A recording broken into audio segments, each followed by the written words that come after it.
उज्जैनमध्ये एक राजा होता. हा असा एक राजा होता जो पूर्ण शारीरिक सुखात बुडलेला आहे आणि तो खरोखर त्याचं आयुष्य मजेत जगतोय.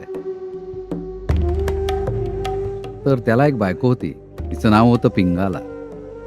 मग पिंगाला म्हणाली, जर दोन मनं पूर्णपणे एकरूप झाली, मग हे असंच होतं. तर जेव्हा तो पुढच्या शिकारीला गेला, त्याला हे तपासून बघायचं होतं.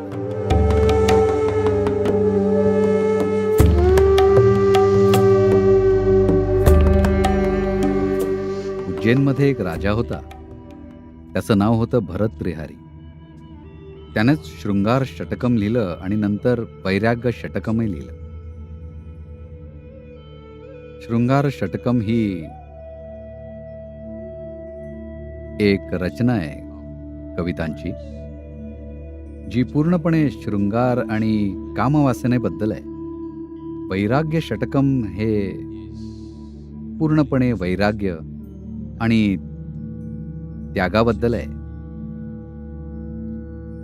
हा एक असा राजा आहे जो पूर्ण शारीरिक सुखात बुडलेला आहे आणि तो खरोखर त्याचं आयुष्य मजेत जगतो.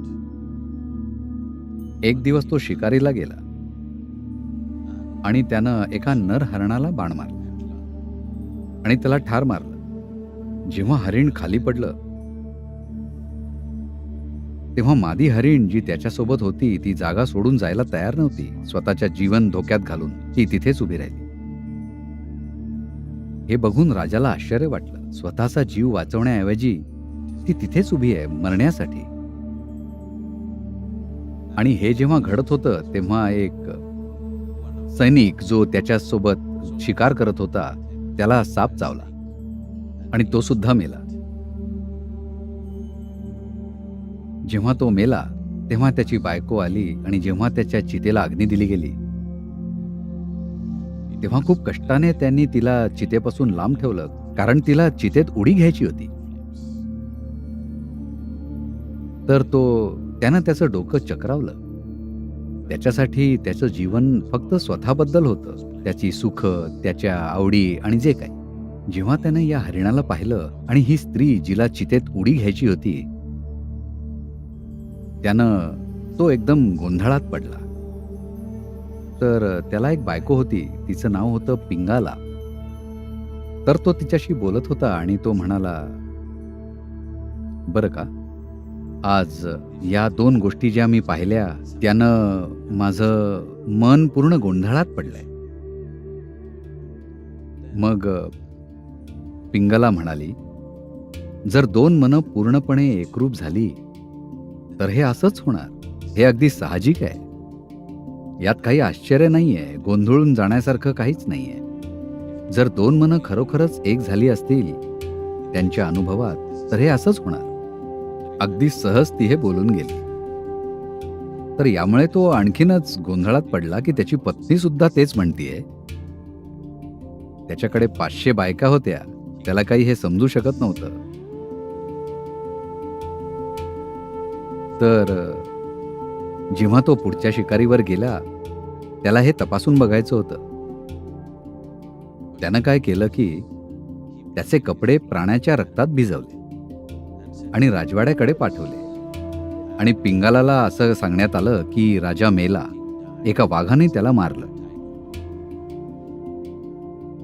तर जेव्हा तिला ते रक्ताने माखलेले कपडे मिळाले तिनं ते पसरून ठेवले, त्यांना नमस्कार केला आणि मग ती त्यावर जाऊन झोपली आणि सहज शेवटचा श्वास सोडून ती मरण पावली. जेव्हा राजाला हे कळलं तेव्हा तो इतका प्रचंड अस्वस्थ झाला की त्यानं अशी वेड्यासारखी तिची परीक्षा घेतली या प्रकारे आणि तिनं खरंच तिचे प्राण सोडले.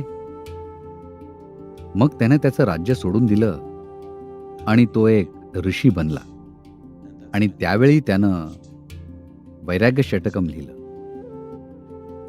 काव्याचा एक महान आविष्कार.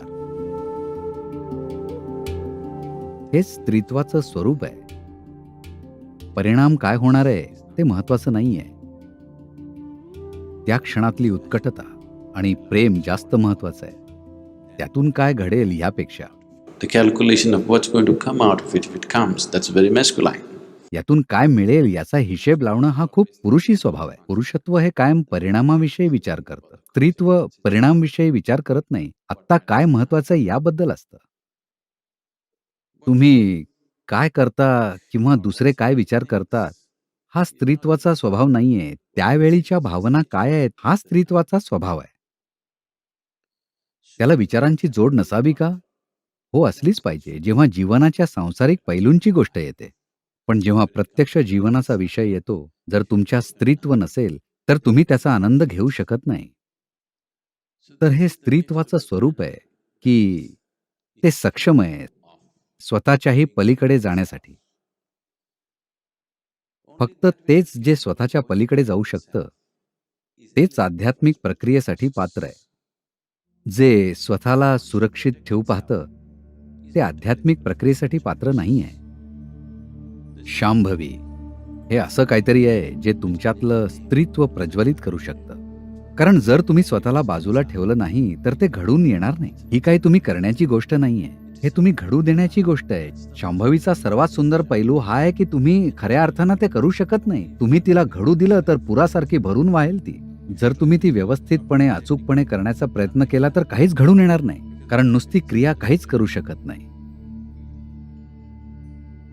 जर तुम्ही तिला घडू दिलं, तर तुमचा सगळ्यात आतला भाग, जो निर्मितीचा आधार आहे, तो पूर्णपणे अभिव्यक्त होईल.